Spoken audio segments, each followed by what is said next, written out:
Et ici, on a aussi plusieurs jeunes qui nous suivent.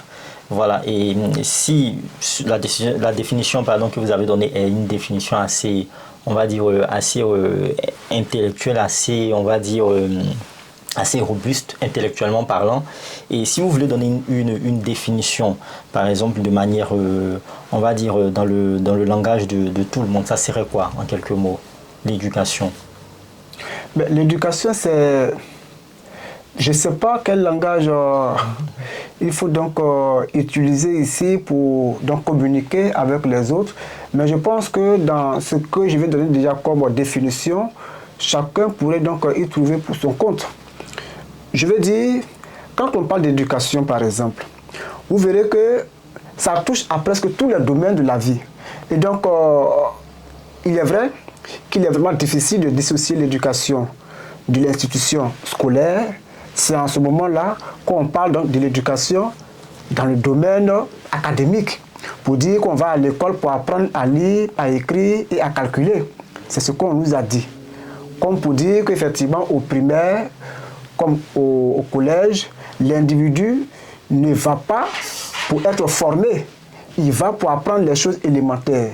C'est à partir certainement du lycée qu'on embrasse donc une autre dimension de sa formation, de son éducation, qu'on pourrait donc appeler formation, là où certains pourront donc faire le choix de s'orienter soit dans les domaines beaucoup plus techniques, pour donc se frotter au monde du métier. D'accord, il n'y a pas de problème. Donc c'est en cela que j'ai dit que l'éducation, c'est pratiquement la formation d'un individu.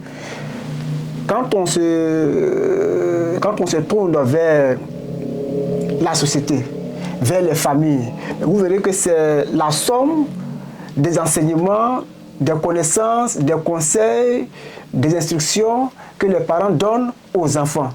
D'autant plus que quand un individu se conduit mal dans la société, souvent on s'apprend à son éducation.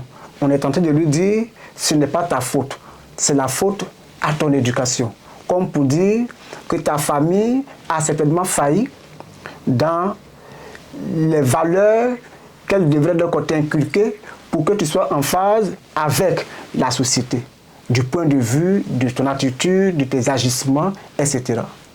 Donc je me dis que l'éducation, c'est pratiquement un tout complet. C'est en cela que je disais au début que pour moi, l'éducation, c'est l'homme dans sa totalité. Il n'y a pas que l'école qui donne l'éducation, il y a aussi la famille, il y a aussi la société, il y a aussi le milieu professionnel. Donc indéfiniment, l'individu ne finit pas donc de s'éduquer. On s'éduque jusqu'à ce qu'un jour, on soit donc dans le repos éternel. Très bien. Oui. Très bien. Eh bien, en tout cas, donc, si je comprends bien, ça veut dire ici que l'éducation scolaire, c'est cette éducation que nous recevons à l'école.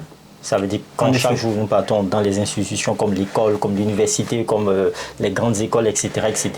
Oui, mais à la différence des universités, des grandes écoles, comme vous en avez fait cas, j'ai le sentiment, je peux me tromper, mais je me dis que ce sont des choses qu'on fait de façon crescendo. On a le primaire et le collège. Là où on donne un enseignement général, si je me permets de le dire ainsi.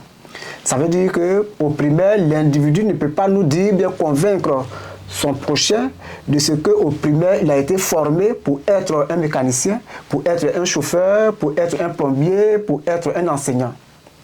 Je ne suis pas sûr. Au collège également, ce n'est pas évident. Or, à partir donc, de la classe de 3e, pour la classe donc, de seconde, l'individu a le choix. Voilà. D'embrasser donc une carrière de formation pratique. En ce moment-là, quand tu suis cette formation de la classe de seconde jusqu'en terminale et que tu continues, on pourra donc ajouter à l'éducation ce que j'appellerais certainement la formation. Mais sinon, au primaire, je ne vois pas quelle formation l'individu apprend pour être apte à intégrer le monde du travail. Voilà, c'est pourquoi que je disais, à partir de la classe de seconde, donc les grandes écoles, les écoles de commerce et l'université, voilà, on est donc dans les dispositions de se former et d'intégrer également certainement une profession. D'accord. Donc, si j'ai bien compris, quand on est au primaire, par exemple, ou on est au lycée, non, encore au primaire ou bien au collège, on ne peut pas dire qu'on suit là une formation. Oui, je ne suis pas convaincu. On dit tout simplement qu'on suit une éducation. Voilà. Une éducation scolaire. C'est ça. Et pour vous, c'est quoi la différence entre la formation et l'éducation scolaire alors? Oui, mais je l'ai dit tantôt. L'éducation à l'école, on nous fait savoir, pour ne pas dire qu'on a le sentiment qu'on va à l'école pour apprendre d'abord à lire, à écrire et à calculer. C'est ce qu'on dit, c'est comme ça qu'on justifie le fait que l'individu soit donc à l'école. Pour dire qu'on ne va pas à l'école pour réussir sa vie, comme on le dit couramment, c'est dans la rue et partout. On y va pour apprendre à lire, à écrire et à faire les calculs les plus élémentaires. Mais on ne va pas quand même apprendre à lire toute la vie, pendant tout un cycle. Voilà, il faut bien qu'on passe d'une étape à une autre étape. C'est pourquoi je disais tantôt que pour moi, cet apprentissage qui consiste donc à lire, à apprendre à lire, à écrire et à faire des calculs les plus élémentaires, prend fin en troisième. Et après la classe de troisième, je pense qu'on entre maintenant dans une autre phase de l'éducation, bien sûr, mais à cette éducation, on peut maintenant ajouter une formation, puisqu'on suppose qu'on a déjà donc les prérequis, les acquis nécessaires pour pouvoir maintenant nous engager dans une autre formation. Voilà.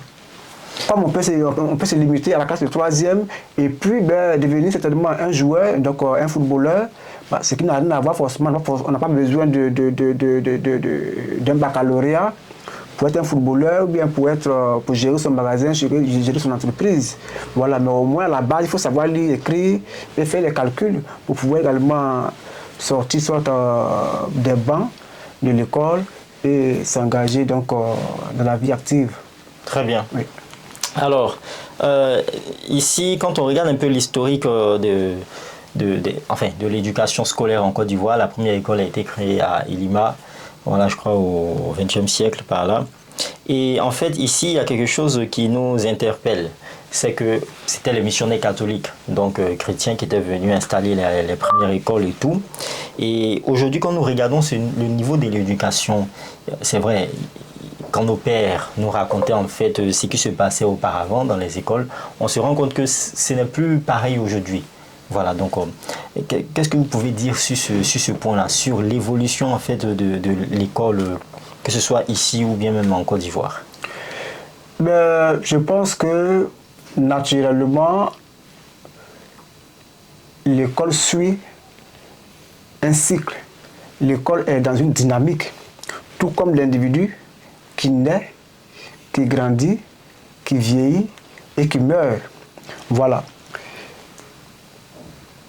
À la base, l'école en Afrique et en Côte d'Ivoire en particulier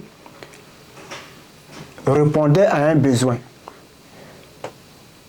Les colons ayant senti donc le besoin d'avoir donc des interlocuteurs, des intermédiaires qui devraient donc assurer les fonctions les plus élémentaires au niveau de l'administration, avaient besoin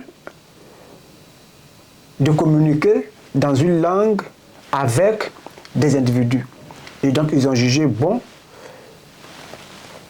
d'instaurer l'école française dans toutes les colonies pour que les individus également apprennent une langue dans laquelle le colon et donc l'Africain puissent donc communiquer aisément et puis collaborer selon les